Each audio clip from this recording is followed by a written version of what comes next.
అన్నా లిజినోవా ఈ పేరు చెప్తే పెద్దగా ఎవరికీ తెలియకపోవచ్చు, కానీ జనసేన పార్టీ అధ్యక్షులు పవర్ స్టార్ పవన్ కళ్యాణ్ గారి భార్య అన్నా లిజినోవా అంటే ఎవరైనా వెంటనే గుర్తుపట్టేస్తారు. పవన్ కళ్యాణ్ గారి భార్యగా, ఇద్దరు పిల్లలకు తల్లిగా, కొణిదెల కుటుంబంలో ప్రతి ఒక్కరితో సన్నిహితంగా ఉంటూ అన్ని వేడుకలకు స్వచ్ఛమైన భారతీయ స్త్రీలాంటి కట్టుబొట్టుతో హాజరవుతూ సాంప్రదాయాలను గౌరవిస్తూ స్వతహాగా క్రిస్టియన్ అయినప్పటికీ తన భర్త పవన్ కళ్యాణ్ గారి కోసం అన్ని హిందూ సాంప్రదాయాలను తెలుసుకొని బయట తక్కువగా కనిపిస్తూ ఎప్పుడు ఎక్కడ ఏ మీడియా ఛానల్ తో కూడా మాట్లాడకుండా అత్యంత లో ప్రొఫైల్ లో ఉంటూ లిజినోవా బంగారం అంటూ మెగా కుటుంబ సభ్యులు కితాబులు అందుకుంటున్న అన్నా లిజినోవా మరోసారి వార్తల్లో నిలిచారు. ఆంధ్రప్రదేశ్ లో కూటమి విజయంతో జనసేన పార్టీ 21కి 21 సీట్లు సాధించి సంచలనం సృష్టించిన నేపథ్యంలో మరోసారి అన్నా లిజినోవా వార్తల్లో నిలిచారు. ఈ నేపథ్యంలో లిజినోవా గురించి మరిన్ని విషయాలను ఇప్పుడు మనం తెలుసుకుందాం.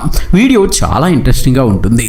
ఇలాంటి ఎన్నో ఇన్ఫర్మేటివ్ వీడియోస్ కోసం మీ సపోర్ట్ గా జస్ట్ ఒక లైక్ చేయండి చాలు. లిజినోవా గారు 1980 ఆగస్టు 3న రష్యాలో జన్మించారు. పవన్ కళ్యాణ్ గారు 1971 సెప్టెంబర్ 2న జన్మించారు. వీరిద్దరికి వయసులో 9 సంవత్సరాలు తేడా ఉంది. పవన్ కళ్యాణ్ గారికి లిజినోవా గారితో వివాహం జరగడానికి ముందే 2 వివాహాలు జరిగాయన్న విషయం అందరికీ తెలిసిందే. మొదటి వివాహం 1997 మే 17న వైజాగ్ చెందిన నందిని గారితో జరిగింది. ఆ తర్వాత మనస్పర్ధల కారణంగా ఇద్దరు విడిపోవడం జరిగింది. 2009 జనవరి 28న రేణు దేశాయ్తో రెండో వివాహం చేసుకున్నారు పవన్ కళ్యాణ్ గారు. ఈ దంపతులకు అకీరా, ఆద్య అనే ఇద్దరు పిల్లలు ఉన్నారు. ఇక అన్నా లిజినోవా విషయానికి వస్తే 2011 ఏప్రిల్ 14న రిలీజ్ అయిన తీన్ మార్చ్ సినిమాలు బాబీ బొమ్మకు చెల్లెలవా అనే పాటలో 3 నిమిషాల 44 సెకండ్స్ దగ్గర సైడ్ డాన్సర్ పాత్రలో వైరల్స్ లో కేవలం 2 సెకండ్స్ లో మాత్రమే కనిపిస్తారు. అయితే తీన్ మార్చ్ సినిమాలు మరో ప్రధాన పాత్రలో నటించిన రష్యా నటి డానా మార్చ్ గారి లిజినోవా గారని ఇప్పటికీ చాలా మంది అనుకుంటూ ఉంటారు. అన్నా లిజినోవా గారితో పవన్ కళ్యాణ్ గారికి తీన్ మార్చ్ సినిమా షూటింగ్ జరుగుతున్నప్పుడు ఏర్పడిన సాన్నిహిత్యం కారణంగా ఒకరికొకరు బాగా దగ్గరయ్యారు. వారి అనుబంధం కారణంగా 2013 మార్చి 25న వారికి ఒక కుమార్తె పొలీనా అంజనా పవనోవా జన్మించారు. పవన్ కళ్యాణ్ గారి తల్లి అంజనాదేవి గారి మీద ఉన్న గౌరవంతో తన కుమార్తె పేరులో అంజనాని చేర్చారు పవన్ కళ్యాణ్. ఆ తర్వాత కుమార్తె పొలోనా అంజనా పవనోవా పుట్టిన 6 నెలలకి అంటే 2013 సెప్టెంబర్ 30న హైదరాబాద్ ఎర్రగడ్డలో ఉన్న రిజిస్టర్ ఆఫీసులో అన్నా లిజినోవా గారిని వివాహం చేసుకున్నారు పవన్ కళ్యాణ్ గారు. లిజినోవా గారు తీన్ మార్చ్ సినిమాతో పాటు ఎన్నో దక్షిణాది సినిమాల్లో చిన్న చిన్న పాత్రల్లో నటించారు. అయితే పవన్ కళ్యాణ్ గారితో నటించిన తీన్ మార్చ్ సినిమా ద్వారానే ఆవిడ సినిమా జీవితంతో పాటు వ్యక్తిగత జీవితం మలుపు తిరిగింది. రష్యాలో పుట్టి పెరిగినప్పటికీ క్రిస్టియన్ అయినప్పటికీ కూడా భారతదేశం సంస్కృతి సాంప్రదాయాలని, హిందూ సాంప్రదాయాలని పాటిస్తూ ఇంట్లో అన్ని ఫంక్షన్స్ కి హాజరవుతూ అందరితో కలిసిపోతూ మంచి పేరు తెచ్చుకున్నారు లిజినోవా. ఒక సందర్భంలో పవన్ కళ్యాణ్ గారు 3 పెళ్లిళ్లు చేసుకోవడంపై స్పందించిన నాగబాబు గారు వాడసలు పెళ్లి చేసుకోకూడదు అనుకున్నాడు. అలాంటి వాడు రకరకాల కారణాలతో 3 పెళ్లిళ్లు చేసుకున్నాడు. మొదటి భార్య నందిని, రెండవ భార్య రేణు దేశాయ్ భారతీయులైనప్పటికీ తెలుగు మాట్లాడడం వచ్చినప్పటికీ మా కుటుంబంతో అంతగా కలిసేవారు కాదు. కానీ లిజినోవా మాత్రం చాలా మంచి అమ్మాయి. కుటుంబంలో అందరితో ఎంతో చక్కగా ఉంటుంది. అకీరా ఆద్యాని కూడా సొంత పిల్లల్లా చూసుకుంటుంది అని చెప్పడం విశేషం. 2017 అక్టోబర్ 10న పవన్ కళ్యాణ్ లిజినోవా గార్ల దంపతులకి ఒక కుమారుడు జన్మించారు. తనకి మార్క్ శంకర్ పవనోవిచ్ అనే నామకరణం చేశారు. చిరంజీవి గారి అసలు పేరు శివశంకర్ వరప్రసాదులు. శంకర్ అనే పేరుని తన కుమారుడికి పెట్టుకుని అన్నయ్య మీద తనకున్న ప్రేమను చాటుకున్నారు పవన్ కళ్యాణ్ గారు. నందిని గారితో, రేణు దేశాయ్ గారితో వివాహమైన కొన్నాళ్ళకి విడిపోయిన పవన్ కళ్యాణ్ గారు లిజినోవా గారితో మాత్రం 2013లో వివాహమైన దగ్గర నుంచి ఎంతో అన్యోన్యంగా కలిసి ఉంటున్నారు. రేణు దేశాయ్ గారికి జన్మించిన పిల్లలు అకీరా ఆద్యాలని ఇప్పుడైనా చూడాలనిపిస్తే పూణే వెళ్లి చూసి వస్తారు పవన్ కళ్యాణ్ గారు.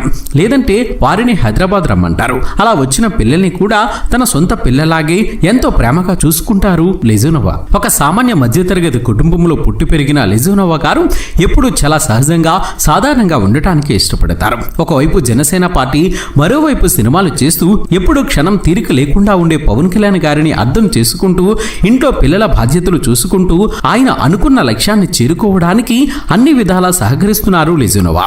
తన భర్త పవన్ కళ్యాణ్ గారు హిందూ అయినప్పటికీ తమ పిల్లల ఇద్దరి విషయంలో మాత్రం బాప్తిజం తీసుకోవడమే కాకుండా రష్యన్ క్రిస్టియన్ పేర్లనే పెట్టారు లిజినోవా గారు, పవన్ కళ్యాణ్ గారు దంపతులు. అంతేకాకుండా పవన్ కళ్యాణ్ గారి ఇంట్లో ఉండే సాంప్రదాయాలని లిజినోవా గారు గౌరవిస్తే లిజినోవా గారికి ఇష్టమైన క్రిస్టియానిటీని గౌరవించే పవన్ కళ్యాణ్ గారు లిజినోవా గారితో కలిసి 2018లో కర్ణాటకలో ఉన్న చర్చలో పోలాండ్కు చెందిన ప్రముఖ క్రిస్టియన్ మతారాధకుడిని కలవడం అప్పట్లో వార్తల్లో నిలిచింది. కుటుంబ బాధ్యతలు, ఆర్థిక పరిస్థితి కారణంగా లిజనోవా గారు హై స్కూల్ విద్యతోనే చదువును ఆపేసి మోడలింగ్ రంగంలో అడుగుపెట్టి అవకాశాలు చేజెక్కించుకుని సినిమాల్లో చిన్న చిన్న పాత్రలు వేసే స్థాయి నుంచి పవర్ స్టార్ పవన్ కళ్యాణ్ గారి భార్యగా ఒక గుర్తింపు తెచ్చుకున్న క్రమంలో ఆవిడను ఎంతో ప్రత్యేకంగా నిలిపింది ఆవిడ వ్యక్తిత్వం మాత్రమే. ప్రతి ఒక్కరూ ఎన్నో సోషల్ మీడియా అకౌంట్స్ మెయింటైన్ చేస్తున్న ప్రస్తుత పరిస్థితుల్లో కూడా సోషల్ మీడియాకు పూర్తి దూరంగా కుటుంబానికి చాలా దగ్గరగా ఉంటారు లిజనోవా గారు. పవన్ కళ్యాణ్ గారిలో ఆవేశంతో కూడిన మంచితనం గురించి అందరికీ తెలిసింది.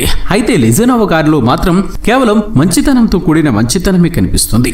తన భర్త, పిల్లలు తప్ప వేరే లోకమేది లేదు అనిపించేలా ఉంటుంది లిజనోవా గారి నడవడిక. ఇక తాజాగా 2024 ఆంధ్రప్రదేశ్ రాష్ట్రానికి సంబంధించిన సార్వత్రిక ఎన్నికల్లో పవన్ కళ్యాణ్ పొత్తులో భాగంగా 21 స్థానాలకు 21 స్థానాలు విజయం సాధించి భారీ ఘన విజయం సాధించిన నేపథ్యంలో ఆయన భార్య అన్నా లిజనోవా పవన్ కళ్యాణ్ నుదుటిన తిలకం దిద్ది హారతి ఇచ్చిన దృశ్యాలు ప్రస్తుతం ఇంటర్నెట్ లో తెగ వైరల్ అవుతున్నాయి. ఏది ఏమైనా లిజనోవా పవన్ కళ్యాణ్ గారు కలకాలం ఇలానే కలిసి ఉండాలని మనము మనస్ఫూర్తిగా కోరుకుందాం. మరి పవన్ కళ్యాణ్ గారంటే మీకు ఇష్టమైతే ఈ వీడియోను లైక్ చేసి మీ అభిప్రాయాన్ని కామెంట్ రూపంలో చెప్పండి ఫ్రెండ్స్. మేము చేసే ప్రతి వీడియో వెనుక చాలా కష్టం ఉంటుంది. ఆ కష్టానికి మీరు ఇచ్చే ప్రతిఫలం ఒక లైక్ కొట్టి సబ్స్క్రైబ్ చేసుకోవటమే. చేస్తారు కదా ఫ్రెండ్స్.